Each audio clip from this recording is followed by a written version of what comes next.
Salut tout le monde, c'est Sneakit, toujours pour vous parler de manga. Aujourd'hui, on va traiter 5 pépites méconnues de chez Meian.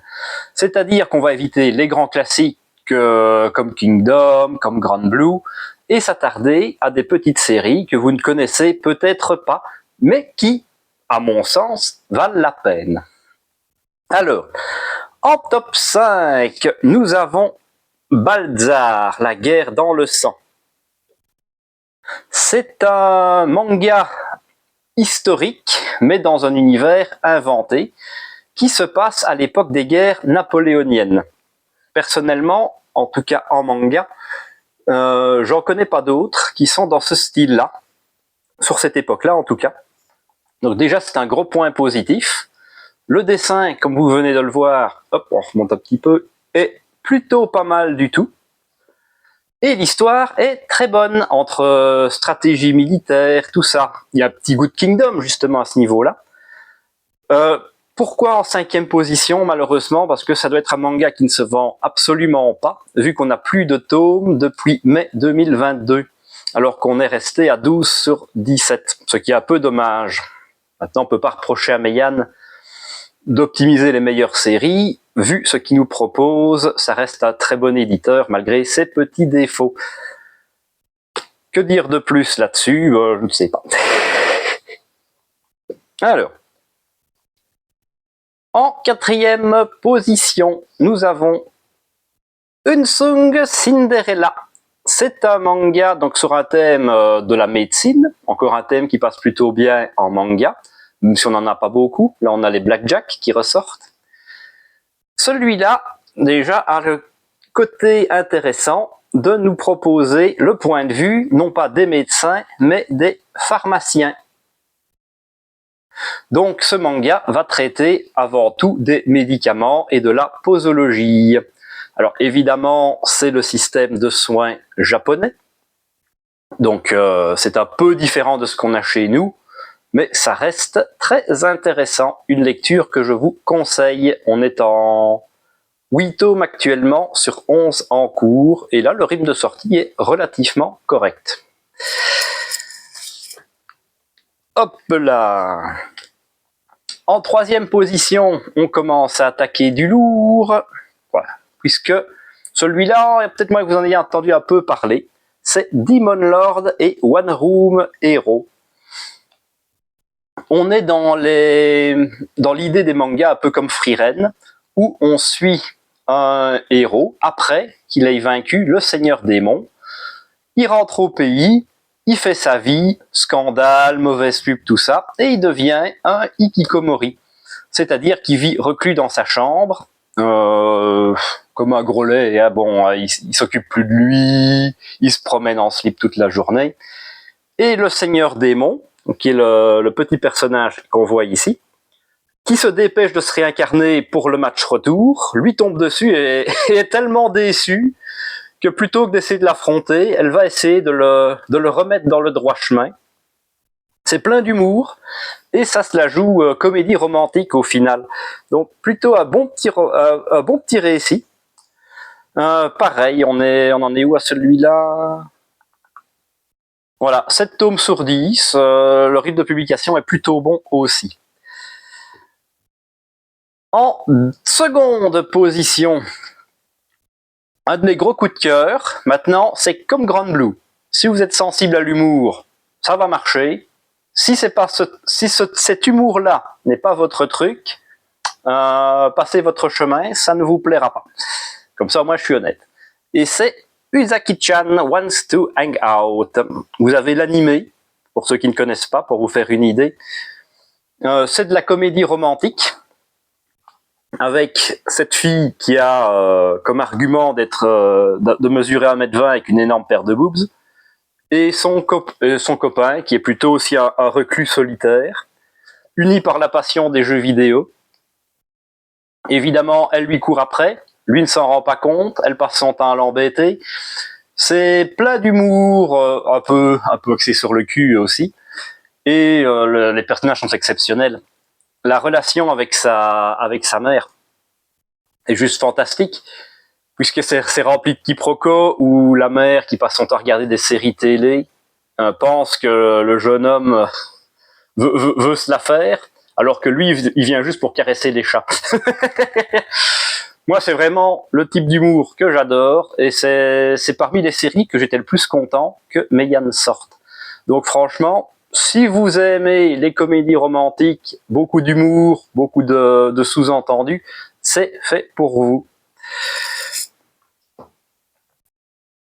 Avant de passer au top 1, on va aborder une grosse bouse. Voilà, parce que souvent, les maisons d'édition ont toujours une série ou l'autre qui sont moins bonnes. Ça arrive à tout le monde, des fois on y croit. C'est aussi une question de goût, ma foi. Mais celui-là est quand même particulièrement mauvais. C'est Veritas. Alors, Veritas, c'est aussi un manga. C'est un manga coréen. Et si vous connaissez un peu The Breaker, donc c'est en Corée, c'est de la baston. Sauf que c'est mauvais, c'est très très mauvais. Faut dire ce qui est. Alors l'avantage c'est que c'est pas cher. Hein. Pareil, on est sur un coffret, une 50aine d'euros. C'est l'intérêt. Mais le héros est absolument insupportable. C'est un connard. Il n'y a pas d'autre mot. Même ses potes. Ah, t'es mon meilleur ami, mais si tu te mets devant moi, je te défonce. Ok, d'accord, super comme concept. Et en plus, ça fait partie de ces magnifiques mangas qui n'ont pas de fin. Ça termine en mode... voilà, revenez à la saison 2. Tout à fait. Sauf qu'évidemment, la saison 2, il n'y en aura pas. Hein. Je me suis quand même farci les 10 tomes pour voir si ça allait s'améliorer. Non. Donc, si vous aimez les mangas avec des mecs qui deviennent badass, qui se fritent en 1v1 avec des arts martiaux et des techniques, on va dire pas surcheatées, mais voilà, ils savent balancer des éclairs dans leurs coups de poing, mais ils savent pas envoyer un kamehameha. Un peu, vraiment comme The Breaker, je vous dis exactement pareil, mais en 2 fois moins bien. Donc voilà, si vous hésitez pour ça, passez votre chemin, c'est de la merde, dépensez votre pognon dans le tome 1, dans le top 1, ce sera beaucoup mieux. Et enfin, en première position, je vous propose, et là on va sortir de l'ancien, Eureka. Alors, Eureka, à l'origine, c'est un des tout premiers mangas de Meian, parce que Meian n'est pas démarré directement avec Kingdom. Meian a sorti des grosses box comme ceci pour une série qui s'appelle Eureka. Alors, Eureka, c'est un manga qui existait déjà par chez nous, sauf que la maison d'édition qui l'éditait a fait faillite après 34 tomes sur 41. Il fait que les gens n'ont jamais eu leur fin. Et c'était un peu le principe de Meian quand ils ont débuté. Ils sont arrivés en proposant de rééditer des mangas. C'était le cas pour Eureka, c'est aussi le cas pour The Breaker. L'avantage, c'est qu'on est sur une qualité qui, pour moi, est impressionnante. Après, Meian était nouveau à l'époque, c'était normal qu'il fallait montrer ce qu'il savait faire. Hop, on la reprend, une boîte comme ça, avec bien sûr dedans les mangas, mais aussi, je ne sais pas s'ils y sont encore, des posters et des ex-libris. Et tout ça, ça coûte encore aujourd'hui 50 €. Si on fait le calcul sans les goodies, on est à 5 € le tome. Et si vous avez des réductions, comme la Fnac ou chez votre libraire préféré, ça vous revient à moins de 5 € le manga. Quand on pense que maintenant on se plaint de l'augmentation des coûts, rapport qualité-prix imbattable. Et c'est de toute façon, le rapport qualité-prix, c'est la force de Meian, ça on ne peut pas discuter dessus. De quoi est-ce donc que ça cause? Déjà, si vous êtes observateur, il est dans le sens de lecture francophone, parce que ce n'est pas un manga au sens strict, c'est un manhwa, c'est coréen. Et c'est un manga en mode jeu vidéo. Si vous suivez pas mal l'actualité, Shangri-La Frontière, c'est exactement le même principe, sauf que celui-là date des années 2000, il a donc 24 ans. Et il a bien vieilli. Sincèrement, le dessin est toujours vraiment chouette. on est vraiment dans un monde, donc les jeunes rentrent chez eux, mettent le casque sur leur tête, se couchent et jouent pendant leur temps de sommeil. Tout comme Shangri-La Frontière. Et ici, on va suivre l'histoire de 3 personnages principaux, Loto, qu'il est Adol, et Boromir, qui sont le nom de leurs avatars. C'est des joueurs hardcore, ils sont surcheatés, même s'ils ne payent pas de mine. Et un jour, le héros principal, Loto, va prendre par erreur les logs, on va dire, de cette fille-là, qui s'appelle Eureka, d'où le nom du manga. Et pour faire une farce à ses amis, il va se connecter avec l'apparence de la demoiselle. Il va faire des quêtes avec eux, il va vérifier si on dit du mal dans son dos, ce qui est le cas, hein, c'est toujours drôle, et il va faire sa petite vie. Sauf que quand il se reconnecte sur son compte principal, le personnage est toujours là. Non seulement elle est là, mais en plus, elle cause, elle bouge, mais elle se souvient des aventures qu'elle a vécues quand c'était lui qui la pilotait. On est déjà sur ce côté intelligence artificielle, donc lui il sait pas trop comment il doit se prendre. Il se rend compte que le personnage évidemment n'est pas un personnage normal, puisqu'il est, elle n'a aucune compétence, mais toutes les stats au maximum. Donc c'est clairement un personnage trafiqué, mais pourquoi est-ce que le personnage vit et pourquoi est-ce qu'il ressent des choses? Il n'est pas censé être normal. Voilà, donc c'est une très bonne petite histoire. Voilà, le dessin date un petit peu, et le style de lecture francophone ne plaira peut-être pas à tout le monde.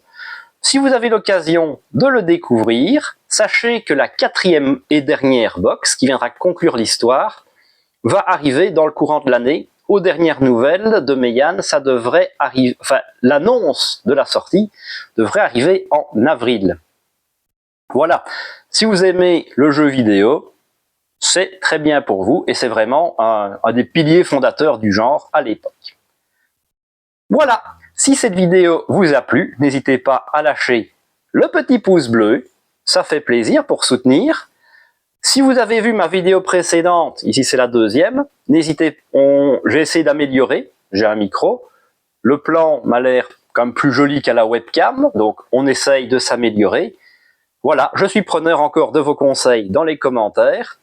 Donnez-moi votre avis, si vous avez votre top 5 de chez Meian, de mangas inconnus, ou si vous pensez que je suis passé à côté de quelque chose, j'ai dû sélectionner, évidemment, il y en a 2-3 autres que j'aurais bien mis dans ce top, n'hésitez pas à le mettre en commentaire, on en discute. Moi, c'est ce qui me plaît le plus, c'est de parler avec vous, de parler avec des passionnés.